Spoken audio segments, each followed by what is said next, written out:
talent show, and now is returning to the stage after 16-year hiatus. Put your hands together, Nick Clark!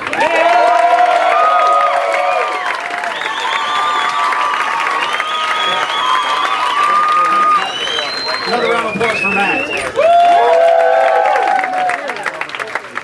Wow, DC Improv.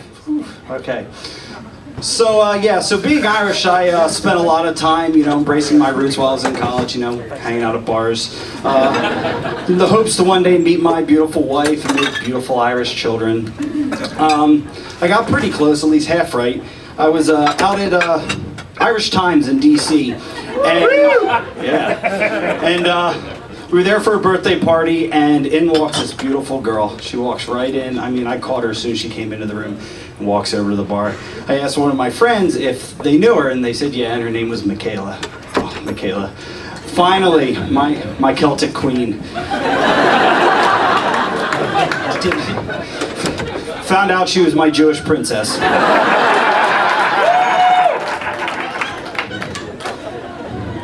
But, that didn't matter. She was beautiful. I was determined to get her number. Maybe talk to her or something. So I pulled out my best moves, and after 2 hours of just staring at her from the corner of the room, she still hadn't come over. So I decided I needed to come up with a plan to make sure I saw her again. And after several pints, the best I could come up with was sleeping with one of her friends. But it worked. We're married.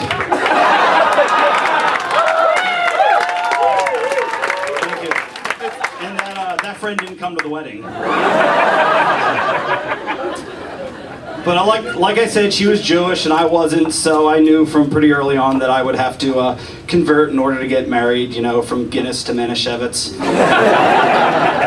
But I was okay with that, I enjoyed the process. I learned a lot about the culture and the holidays, and I learned that many of the holidays you're required to, drink, eat, some even have sex. I don't understand why there aren't more Irish Jews in the world.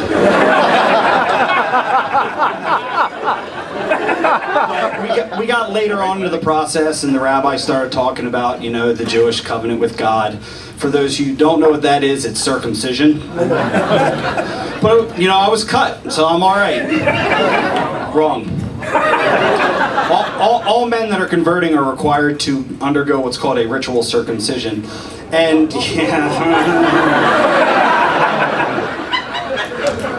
And, I voiced my concern, and my female rabbi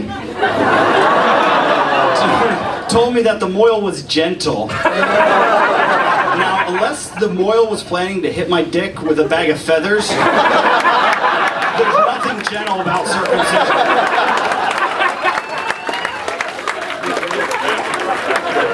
But the day came, and we showed up at the moil's home office, and this older gentleman answered the door and invited us in, and the first thing he did was introduce me to his wife. Now, I don't know what's involved in a ritual circumcision, but at this point I'm kind of worried that it might be some kind of team effort.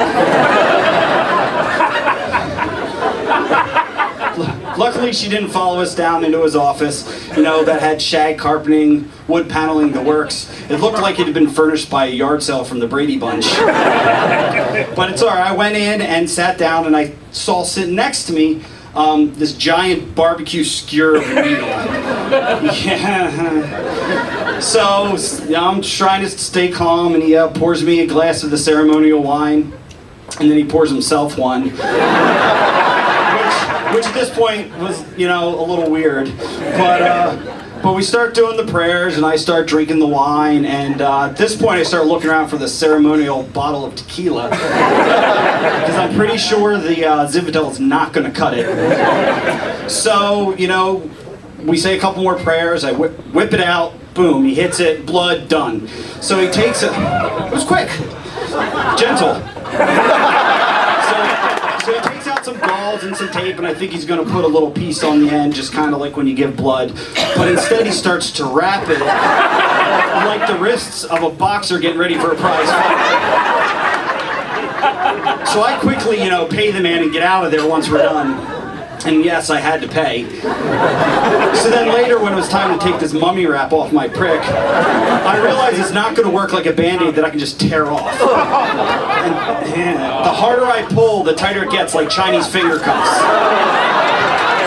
So I slowly start to unwrap it, painfully ripping away at the skin. But, you know, I have to say, of the ritual circumcision, that was the worst part, and I really wish I hadn't tipped him the extra 20 bucks. Thank you, that's it. Nick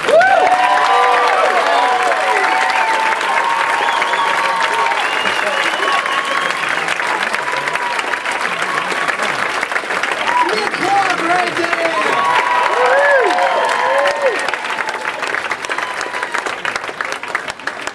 Every guy, that was so like, it's like 180 guys. As soon as he did that thing, every guy was like, oh. One more time, Nick Clark right there. That's love right there. I don't even want to take out the garbage. That's how much, that's Ginzu's his schlong. So, anyways, we're going to keep this going. Are you ready for your next comedian?